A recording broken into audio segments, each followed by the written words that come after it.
What we're going to do today is take a look at how we're going to add on one more step to our congruent triangle proofs. And we're going to take a look at this whole idea that corresponding parts of congruent triangles are congruent. So at the top of your paper, it does have a title that says Cpctc, and that's just a quick little abbreviation for corresponding parts of congruent triangles are congruent.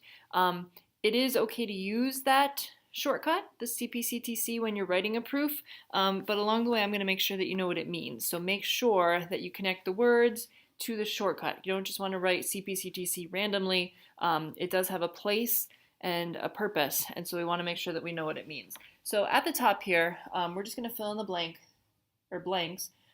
So again, Cpctc stands for corresponding parts of congruent triangles are congruent. Now, with corresponding parts of congruent triangles, once we've proven that triangles are congruent, so once we've done the proof that we've been doing for the last few days, once you've proven that the triangles are congruent, then, and only then, can you say that any of the corresponding parts are congruent. So if we take a look at the first example here, if this was a proof that we were working on, from the picture it looks like that we could prove the triangle's congruent using angle, angle, side. And I'm just going to check in both triangles, make sure we have angle, angle, side. So we can say that triangle HEY is congruent to triangle MAN using angle, angle, side. And now once those triangles have been proven congruent, then you can say that any of the other parts are going to be congruent. So we could say that angle H would be congruent to angle M. All right, we didn't use that information to prove the triangle's congruent, but once we have the triangles congruent, then we can say that any of the parts are congruent.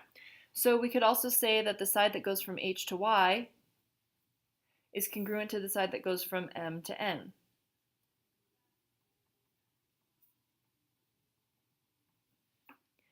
And we could also say that the side that goes from E to Y is congruent to the side that goes from A to N.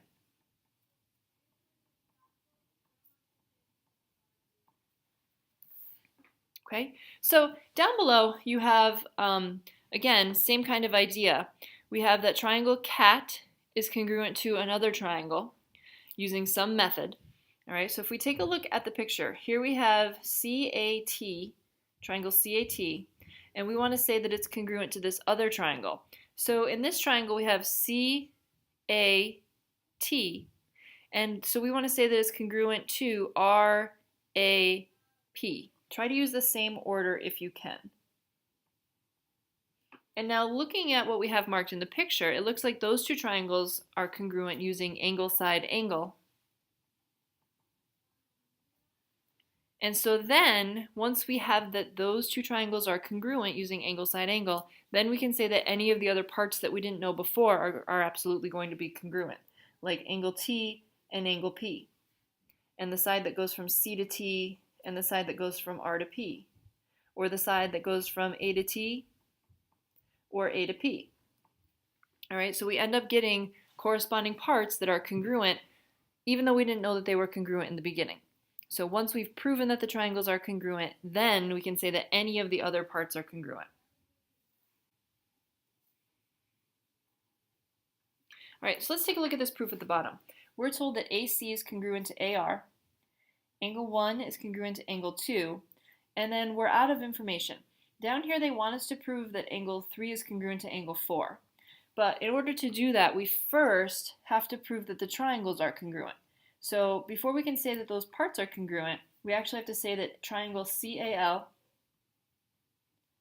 is congruent to triangle RAS. And then, and only then, once we know those triangles are congruent, can we say that the parts of it are congruent. So we can't use 3 and 4 yet. We can't use 3 and 4. They weren't given to us. That's what we actually want to try to prove. So we can't use those. So after the givens, we only have 2 things marked in our triangle, but we have vertical angles. So it looks like angle, angle, side is how we're going to prove those triangles congruent.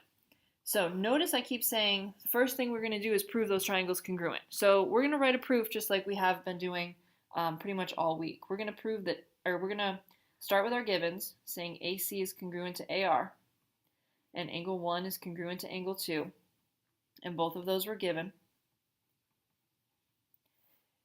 And now, again, we're trying to use angle, angle, side. So this is a pair of sides, this is a pair of angles. I need something else, so I need to put those vertical angles in there.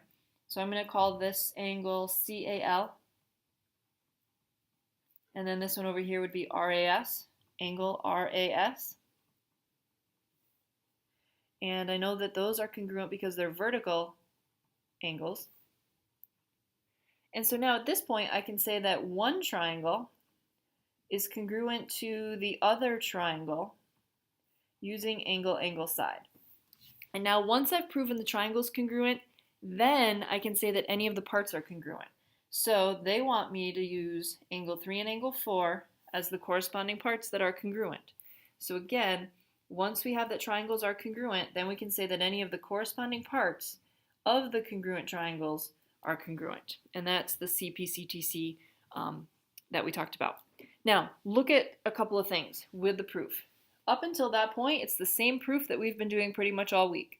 First thing we had to do was prove that the triangles are congruent. Once we prove the triangles are congruent, we can say any of the parts are congruent. So that's it. That's really all we're doing for this last section, is just adding on the congruent parts. So on the back, there are 3 of these proofs. What I would like you to do is try those and come in with those done tomorrow so that we can take a look at it. Again, first thing you have to do is prove the triangle's congruent, just like we've been doing.